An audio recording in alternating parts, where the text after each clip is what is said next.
Darsenya Balad Eva Niyojitaha Anicca against my desire. Why am being forced to do something? Very, very strong these ropes. So walking along the highway are all these dacoits. They have the ropes of past sinful activities around our neck, strangling us, almost killing us. What will we do? Futkaran means that we'll have to cry out, scream. The actual word is scream. Scream very loudly. Whom do we scream very loudly to? Bakabhid, Vartamap Gane. We call for Bakabhid. Baka means Bakashur. And Bakabhid is the person who killed Bakashur is Krishna. So we must scream for help. These highwaymen of lust and his cohorts have bound me by the neck with painful, horrible, strong rope of many wicked deeds. We must beseech our mind to scream them to the devotees of Krishna, the killer of Baka. Help, I'm being killed. Not that we simply whisper, someone has to hear us. So why Baka? Bakasura embodies deceit, and we will see later that this deceit is the most difficult problem to unearth. Hare Krishna. And that's why this age of Kali is prominent by the cheating, propensity, and hypocrisy. Unless we stayed at the lotus feet of those who has the attachment to Krishna, it's very difficult. So we will be reading now from Srila Prabhupada Lilamrita. We are on volume number 3. Swami invites the hippies. I'll read few lines to bring up to the speed and then we will continue. Then in 1965, after a few months in America, he had begun again, starting with the introductions, which he had composed in his room on 72nd Street in New York. Now, thousands of manuscript pages fill his trunk, completing his Bhagavad Gita. If his New York disciple Hayagriva, formerly an English professor, could edit it, and if some of the other disciples could get it published, that would be an important achievement. So that's where we left yesterday.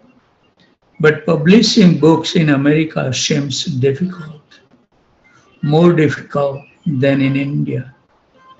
Even though in India he had been alone, he had managed to publish 3 volumes in 3 years.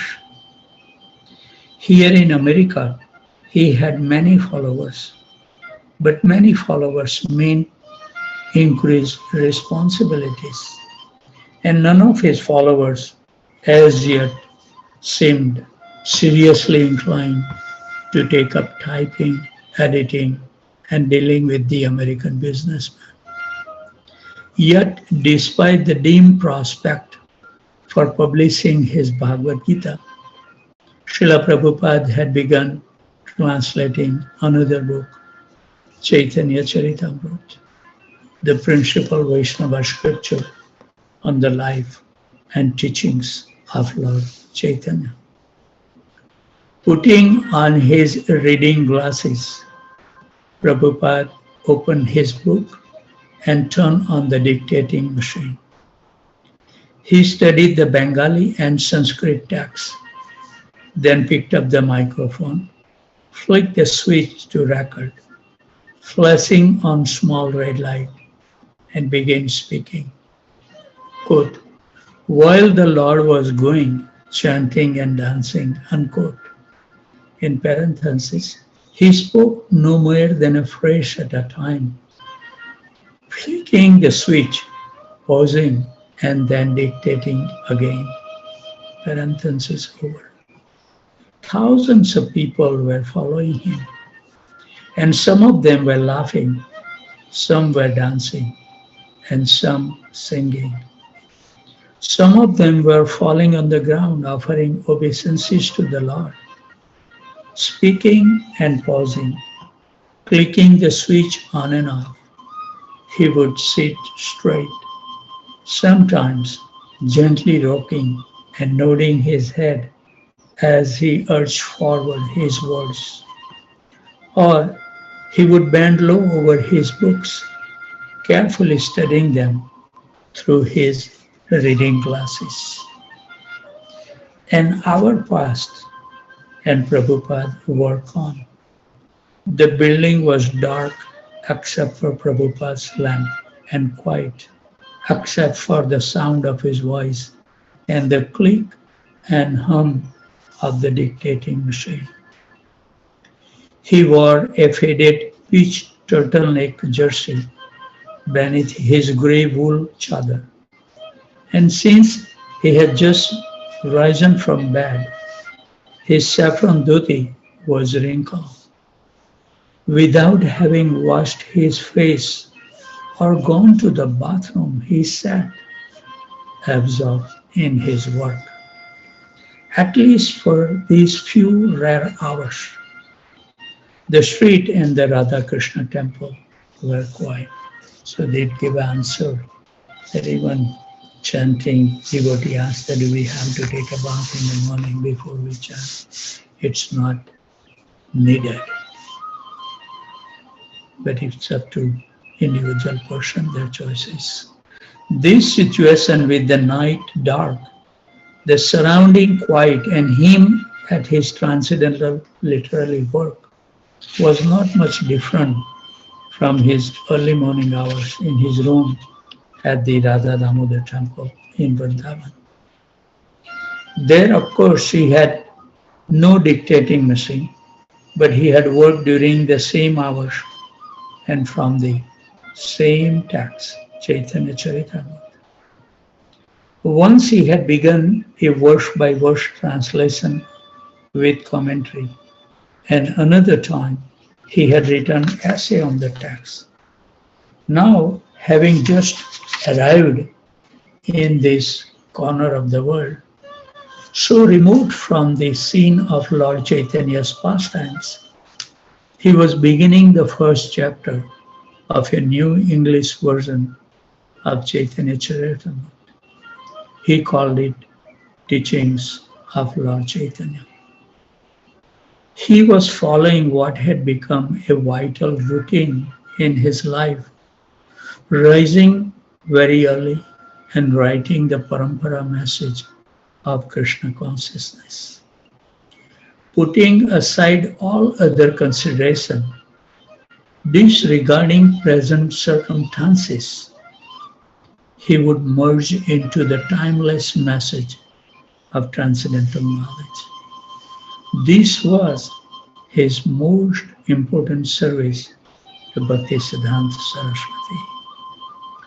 The thought of producing more books and distributing them widely inspired him to rise every night and translate. Prabhupada worked until dawn. Then he stopped and prepared himself to go down to the temple for the morning meetings. Though some of the New York disciples had objected, Srila Prabhupada was still scheduled for the mantra rock dance at the Avalon Ballroom. It wasn't proper, they had said, for the devotees out in San Francisco to ask their spiritual master to go to such a place. It would mean amplified guitars, pounding drums, wild-like souls, and hundreds of drugs hippies. How could his pure message be heard in such a place. But in San Francisco, Mukunda and others had been working on the mantra rock dance for months. It would draw thousands of young people, and the San Francisco Rath Yatra temple stood to make thousands of dollars. So although among his New York disciples, Srila Prabhupada had expressed uncertainty, he now said nothing to deter the enthusiasm of his San Francisco followers. Sam Spirastra, Mukund's friend, and one of the mantra rock organizers, explained the idea to Hayagriva, who had just arrived from New York. Quote, there is a whole new school of San Francisco music opening up. The Grateful Dead have already cut their first record. Their offer to do this dance is a great publicity boost just when we need it, unquote. Quote, but Swamiji says that even Ravi Shankar is Maya, unquote. Hayagriva says, quote, oh, it's all been arranged, unquote. Sam assured him, quote, all the bands will be on stage, and Allen Ginsberg will introduce Swami to San Francisco. Swamiji will talk and then chant Hare Krishna with the bands joining in. Then he leaves. There should be around 4,000 people there. Srila Prabhupada knew he would not compromise himself. He would go, chant, and then leave. The important thing was to spread the chanting of Hare Krishna. If thousands of young people gathering to hear rock music could be engaged in hearing and chanting the names of God, then what was the harm? As a preacher, Prabhupada was prepared to go anywhere to spread Krishna consciousness. Since chanting Hare Krishna was absolute, one who heard or chanted the name of Krishna, anyone, anywhere, in any condition, could be saved from falling to the lower pitches in the next life. These young hippies wanted something spiritual, but they had no directions. They were confused, accepting hallucinations as spiritual visions. But they were seeking genuine spiritual life, just like many of the young people on the Lower East Side. Prabhupada decided he would go. His disciple wanted him to, and he was their servant and the servant of Lord Chaitanya.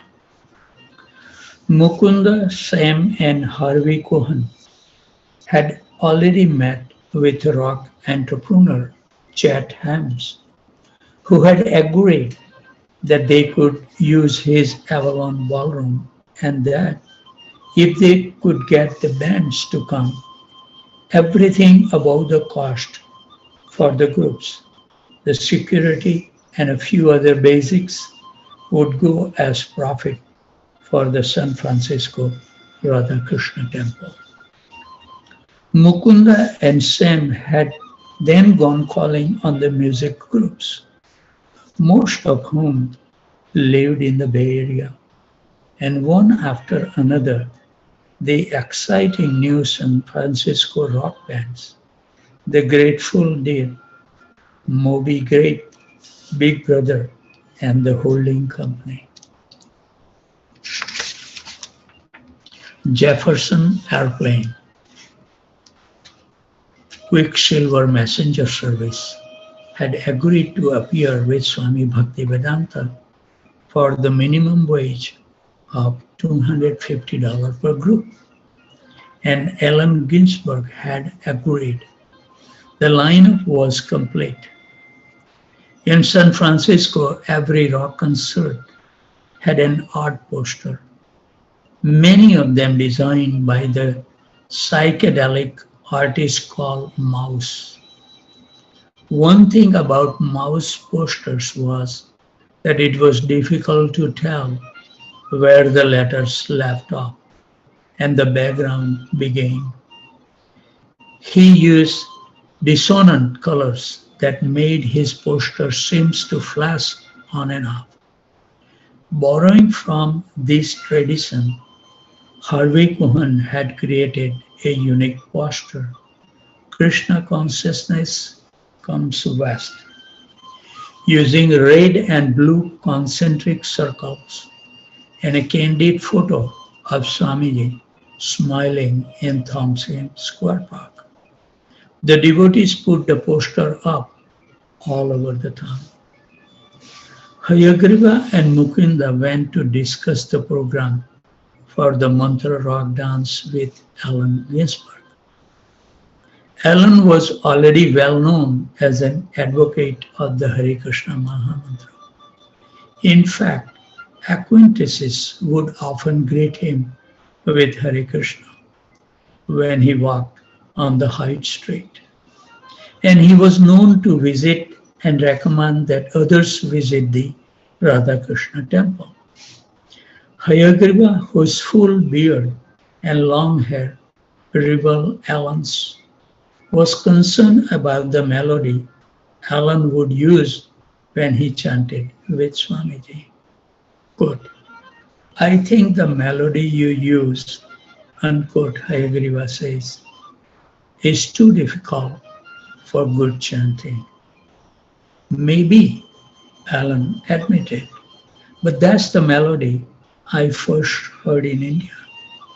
A wonderful lady saint was chanting it. I'm quite accustomed to it and is the only one I can sing convincingly. With only a few days remaining before the mantra rock dance, Allen came to an early morning kirtan at the temple and later joined Srila Prabhupada upstairs in his room. A few devotees were sitting with Prabhupada eating Indian sweets when Allen came to the door. He and Prabhupada smiled and exchanged greetings, and Prabhupada offered him a sweet, remarking that Mr. Ginsberg was up very early. Yes, Allen replied. The phone hasn't stopped ringing since. There are a picture of the kirtan in Radha Krishna temple storefront and also the picture of Srila Prabhupada in March of 1967. Srila Prabhupada accompanied some of his San Francisco disciples to the beach for the kirtan. Oh, more pictures are there. Air India, Srila Prabhupada arrived at New Delhi airport from Moscow. Srila Prabhupada opened the door of the car and looks back in farewell to the devotees. And also next picture, in the early morning, Srila Prabhupada would walk with some of his disciples near Golden Gate Park's Stowe Lake. Another nice picture of Prabhupada sitting in a chair. Srila Prabhupada speaking privately in his room to one of his disciples. And the next one is, I think, Prabhupada is sitting with so many of his followers. Srila Prabhupada with some of his San Francisco disciples in 1968. Wonderful picture that we use, full-fledged picture. Srila Prabhupada seriously thinking about the International Society for Krishna Consciousness. Few more pictures. Srila Prabhupada performing kirtan with Achyutanand, Ramanuja, and member of the Mulik family in courtyard of the Radha Govinda temple in Kolkata. raising his hand, dancing nicely. Another picture of Srila Prabhupada entering the Radha Krishna temple at 513 Frederick Street. This wonderful garland holding the sticks, smiling. Oh, more of pictures. Haribo. Srila Prabhupada at the New Vrindavan Farm Community, June 1968. Srila Prabhupada preaching at Radha Damodar Temple. Haribo. Srila Prabhupada at his desk, taking prasadam. Oh, there is a picture. Srila Prabhupada at the home of his sister in Calcutta. Sitting to Srila Prabhupada right is Achyutanand. Ramanuja is sitting on his left. Srila Prabhupada's sister, Bhavtarini, is sitting on the floor. Wonderful picture. And there is another picture of Lord Jagannath. The deities of Jagannath, Subhadra and Balram are riding on their cart, a flagged truck, during the first Rath Yatra festival in America, July 9, 1967. More pictures. At the San Francisco airport, Janki steals Srila Prabhupada ticket.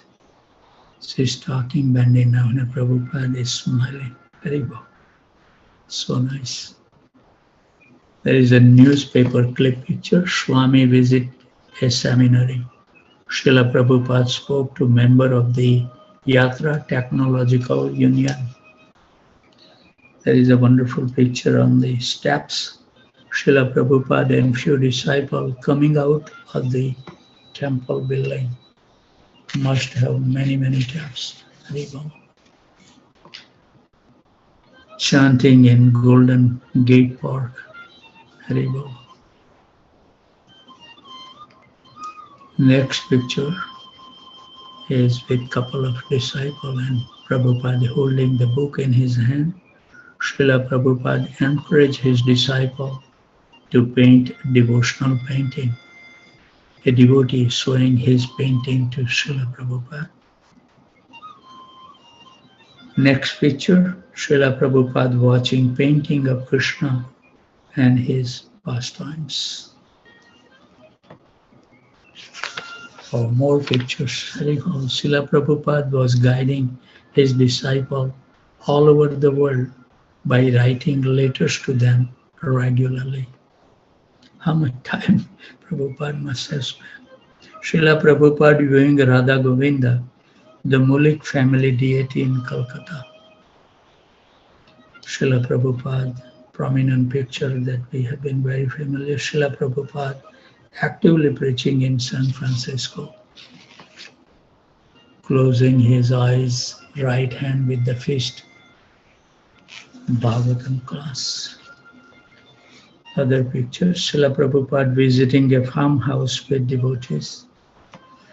Next picture, Srila Prabhupada giving interview to some reporter about Krishna consciousness. Looks very serious. Disciples serving his spiritual master. I think they must have printed some books or magazines, so they are offering to Srila Prabhupada.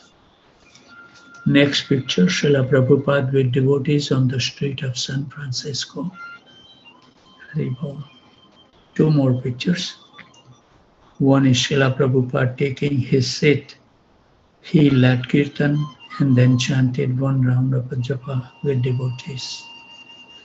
And next one is beautiful smiling picture of Srila Prabhupada. Very close-up picture. Srila Prabhupada before the seawall on a San Francisco beach. So Prabhupada says, I arrive in San Francisco. That is what happens when one becomes famous, said Prabhupada. That was the tragedy of Mahatma Gandhi also.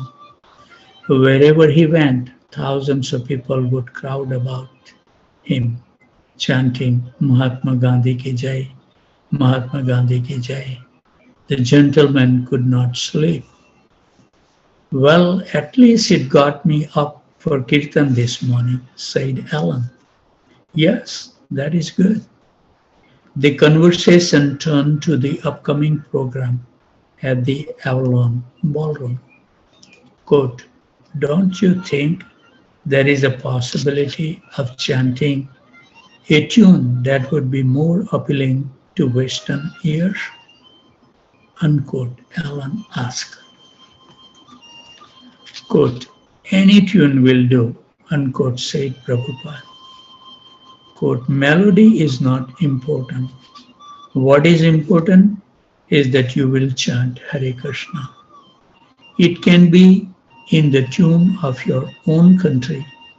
That doesn't matter, unquote. Prabhupada and Alan also talk about the meaning of the word hippie. And Alan mentioned something about taking LSD. Prabhupada replied that LSD created dependence and was not necessary for a person in Krishna consciousness. Quote, Krishna consciousness resolves everything, unquote, Prabhupada said. Quote, nothing else is needed, unquote. At the Mantra Rock dance, there would be a multimedia light show by the biggest names in the art, Ben Van Meter and Roger Hilliard.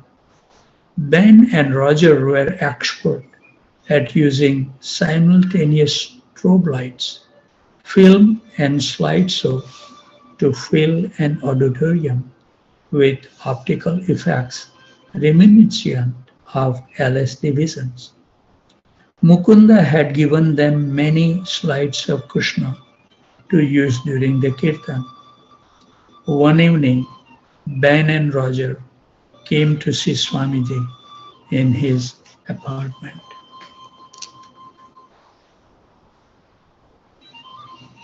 So there, Roger is describing in his own word as follows. He was great. I was really impressed.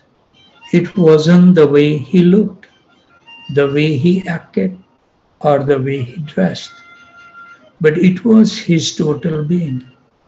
Swamiji was very serene and very humorous, and at the same time, obviously very wise and in tune, enlightened. He had the ability to relate to a lot of different kind of people. I was thinking, quote, some of this must be really strange for this person to come to the United States and end up in the middle of Heights Asbury with a storefront for an ashram and a lot of very strange people around, unquote. And yet he was totally right there with everybody. On the night of the Mantra Rock dance, while the stage crew set up equipment and tested the sound system, and Bell and Roger organized the light show upstairs. Mukunda and others collected tickets at the door. People line up all the way down the street and around the block, waiting for tickets at $2.50 apiece. Attendance would be good, a capacity crowd, and most of the local luminaries were coming. LSD pioneer Timothy Leary arrived and was given a special seat on stage. Swami Kriyananda came, carrying a tambura.